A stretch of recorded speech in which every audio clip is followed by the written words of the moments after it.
मुर्गी के अंडे वाली बहू। चरण नाम का व्यक्ति एक सेठ के यहाँ उनके खेतों में काम किया करता था। सेठ बहुत अच्छा था, लेकिन मजदूरों पर निगरानी रखने के लिए उन्होंने एक लोहा सिंह नाम के व्यक्ति को काम पर रखा हुआ था। एक दिन चरण को खेत में काम करते वक्त चोट लग जाती है। सभी मजदूरों ने मिलकर उसको उठाया और डॉक्टर के यहाँ पट्टी करवाने चले गए। तभी लोहा सिंह वहाँ आया। अरे ओ चरण, तुम क्यों बैठे हो? अगर काम नहीं करोगे तो शाम को मजदूरी नहीं मिलेगी। लोहा भाई, मेरे हाथ में चोट लग गई है, मैं इसलिए बैठा हूँ, मुझसे अब काम नहीं हो पाएगा। लोहा सिंह ने चरण को खूब खरी खोटी सुनाई। यह सुनकर चरण को बहुत गुस्सा आया और वो चुपचाप उठकर अपने घर चला गया। घर पहुंचकर उसने सारी बात अपनी पत्नी को बताई। उसकी पत्नी सीमा जोर जोर से रोने लगी। अरे पगली, तू क्यों रो रही है? कुछ ही दिनों में चोट ठीक हो जाएगी। चोट तो ठीक हो जाएगी जी, लेकिन तुम्हारा काम जो छूट गया, अब घर कैसे चलेगा? हमें कुछ तो करना ही होगा। तुम ठीक कहती हो पगली, चलो तुम फिक्र मत करो, कुछ ना कुछ तो हो ही जाएगा। ये सुनकर उसकी पत्नी ने सारे जेवर उठाकर चरण को दे दिए। ये लीजिए, इन्हें बाजार में बेचकर कुछ पैसे ले आइए, घर भी तो चलाना है। नहीं नहीं, मैं ये नहीं ले सकता, ये तो तुम्हारे जेवर हैं। चरण अपनी पत्नी की बात मान जाता है और गहनों को गिरवी रख देता है। जो पैसे मिलते हैं उनसे 10 मुर्गी और एक मुर्गा खरीदकर घर लौट आता है। पति पत्नी ने मिलकर मुर्गियों के लिए एक घर बनाया और उनके अंडे इकट्ठे करके उन्हें बाजार में बेचना शुरू कर दिया। 1 महीने बाद उन्होंने हिसाब लगाया। अरे वाह, 1 महीने में तो हमें 1000 रुपए बच गए हैं। सोचता हूँ रुपए सुनार के पास जाकर वापस कर दूं। नहीं नहीं, अभी नहीं, अभी हमें और पैसे चाहिए, और मुर्गियां खरीदेंगे, अपना व्यापार बढ़ाएंगे। चरण अपनी पत्नी की बात मान जाता है और मुर्गियां खरीद कर लाता है। चरण को जब भी पैसे बचते वो उनसे और मुर्गियां खरीद कर ले आता। कुछ ही दिनों में उनका खुद का फार्म बन गया। दूर दूर से लोग उनके पास अंडों के लिए आते थे। देखो जी, अब तो हमारा व्यापार बहुत अच्छा हो गया है भगवान की कृपा से। अब तो चिंता की कोई बात नहीं। अरे अब तो मुझे इजाजत दे दो तुम्हारे जेवर लाने की।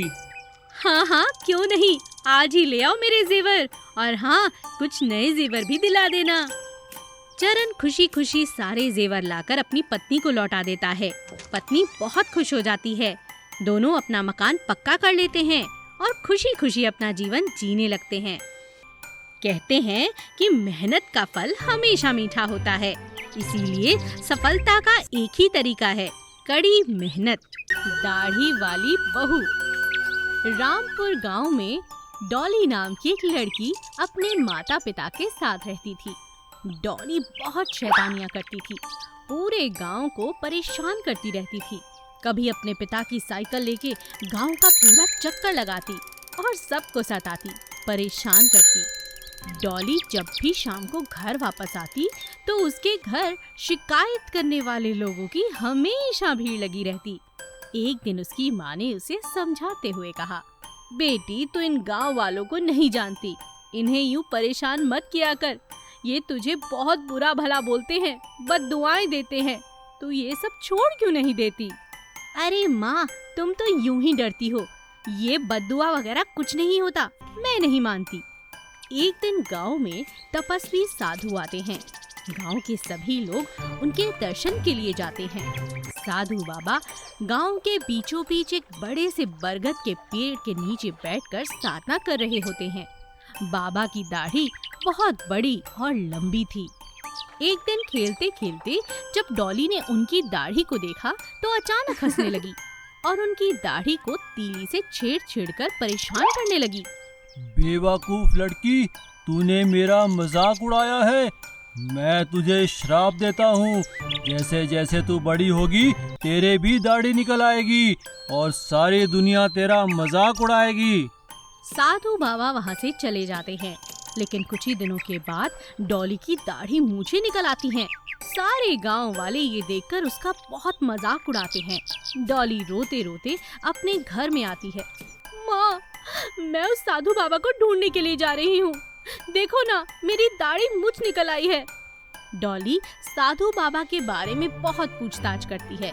उसे पता चलता है कि बाबा पर्वतों पे चले गए। वो जंगल, पर्वत, गांव-गांव में बाबा को ढूंढती है, लेकिन उसे बाबा नहीं मिलते। रास्ते में उसे एक युवक मिलता है जो उसे बताता है कि वो बाबा अब इस दुनिया में नहीं रहे। ये आप क्या कह रहे हैं? अब मेरा क्या होगा? तभी उस युवक की माँ उसे कहती है, अरे बेटी, परेशान होने वाली कोई बात नहीं है। बगल के मंदिर में बाबा जी ने अपना कमंडल रखा है, उसमें पानी है और वो कोई आम पानी नहीं, उनकी तपस्या का जल है वो। तुम उस जल के छींटे अपने मुंह पर लगा लो। डॉली मंदिर में जाती है और उन छींटों को अपने मुंह पर छिड़कती है। उसकी मूंछें और दाढ़ी गायब हो जाती है। डॉली फिर से पहले की तरह खूबसूरत दिखती है। युवक का दिल उस पर आ जाता है। दोनों शादी कर लेते हैं और अपने घर लौट आते हैं। हमें इस कहानी से ये शिक्षा मिलती है कि हमें कभी किसी का मजाक नहीं उड़ाना चाहिए। ऑटो और ट्रैक्टर वाले की लड़ाई।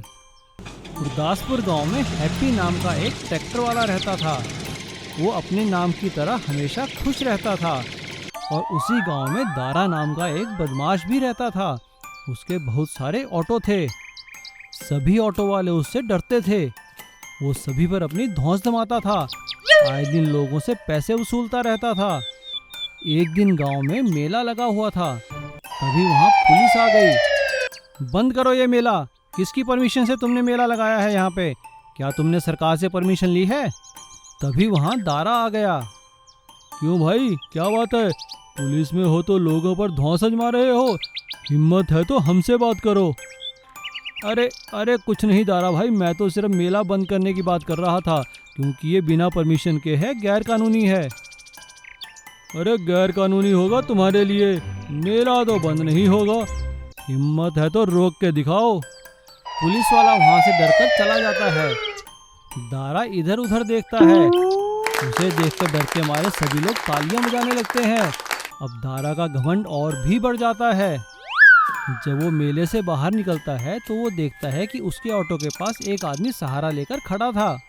अबे ओए, कौन है तू? तू मेरे ऑटो से सहारा लेकर क्यों खड़ा है?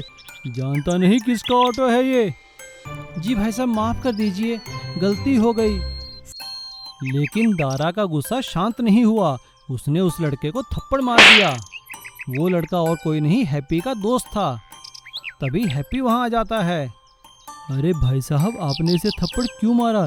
ये आपके ऑटो के पास खड़ा ही था ना, लेकर भाग तो नहीं रहा था? अच्छा, मुझे कानून सिखाता है? तूने भी मार खानी है क्या?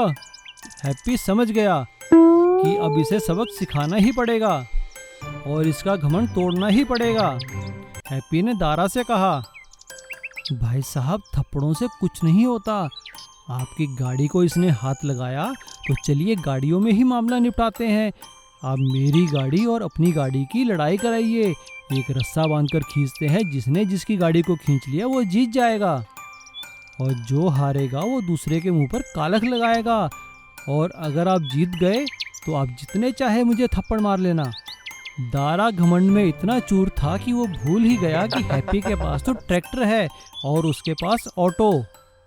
दोनों की गाड़ियों को मुकाबले के लिए मैदान में लाया गया। बीच में लाकर दोनों की गाड़ियों को एक रस्से से बांध दिया गया। मुकाबला देखने के लिए वहां भीड़ इकट्ठी हो गई। दारा ने अपने सभी ऑटो एक साथ जोड़ लिए और ट्रैक्टर को खींचने की बहुत कोशिश की, लेकिन ट्रैक्टर टस से मस नहीं हुआ। और तभी हैप्पी ने अपने ट्रैक्टर से दारा के सभी ऑटो को खींच लिया। दारा के सभी ऑटो पलट गए और उसे चोट भी लगी। हैप्पी ने ट्रैक्टर से उतरकर दारा को उठाया और उससे कहा, भाई साहब, लड़ाई झगड़े में कुछ नहीं रखा, अभी भी वक्त है, संभल जाइए। इतना घमंड अच्छा नहीं होता। ऑटो वाले दारा और ट्रैक्टर वाले हैप्पी की लड़ाई में जीत हैप्पी की हुई। दारा को अब समझ आ चुका था और उसका सारा घमंड टूट चुका था। अंडा भुर्जी वाला। सूरज अपने माता पिता की इकलौती संतान था। उसके पिता का अंडों का कारोबार था। अकेला बेटा होने के कारण सूरज को कभी कोई काम करना ही नहीं पड़ा। उसके पिता सब कारोबार संभाल लेते थे। एक बार सूरज के पिताजी बीमार हो गए। सूरज की माँ ने सूरज को समझाया। सूरज बेटा, अब तुम्हारे पिताजी बूढ़े हो गए हैं और वो बहुत बीमार भी रहने लगे हैं। अब उनसे कारोबार संभाला नहीं जाएगा बेटा। तुम्हें अब काम करना चाहिए और उनका काम में हाथ बटाना चाहिए। पर माँ, मुझे तो कोई काम आता ही नहीं। सूरज, जिस तरह तुम्हारे पिताजी फार्म से अंडे लाकर उन्हें दुकानों में सप्लाई किया करते थे, तुम भी वही काम करो। ठीक है माँ, कल से ही मैं काम पर लग जाता हूँ।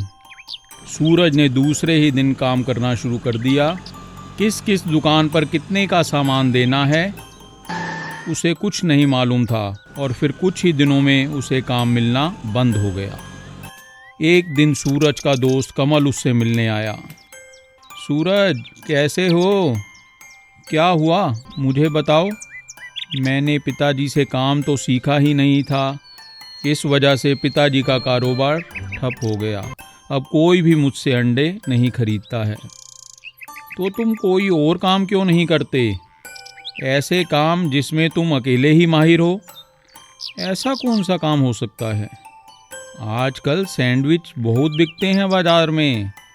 तुम भी अंडों के सैंडविच बनाकर बेचो। बात तो अच्छी लग रही है तुम्हारी। ठीक है, मैं कल से ही कोशिश करता हूँ। सूरज ने अपनी माँ से अंडे की भुर्जी बनाना सीखा और ब्रेड खरीदकर एक ठेला लगाकर खड़ा हो गया। जब ग्राहक आते तो उन्हें भुर्जी का सैंडविच बनाकर देता। अरे वाह, आज तो अच्छी कमाई हो गई। पहली बार मैंने कुछ अच्छा काम किया है। ये पैसे मैं ले जाकर पिताजी के हाथ में दूंगा। सूरज ने घर जाकर अपनी कमाई के पैसे पिताजी को दिए और उसके पिताजी बहुत खुश हुए। शाबाश बेटा, तुम जैसा बेटा पाकर मैं तो धन्य हो गया। बेटा, बस इसी तरह खूब मेहनत करके अच्छी कमाई करो। कुछ ही दिनों में सूरज के बनाए हुए सैंडविच दूर दूर तक मशहूर हो गए और उसकी कमाई होने लगी। जिस काम में मन लगे उसे ही करना चाहिए। Please subscribe.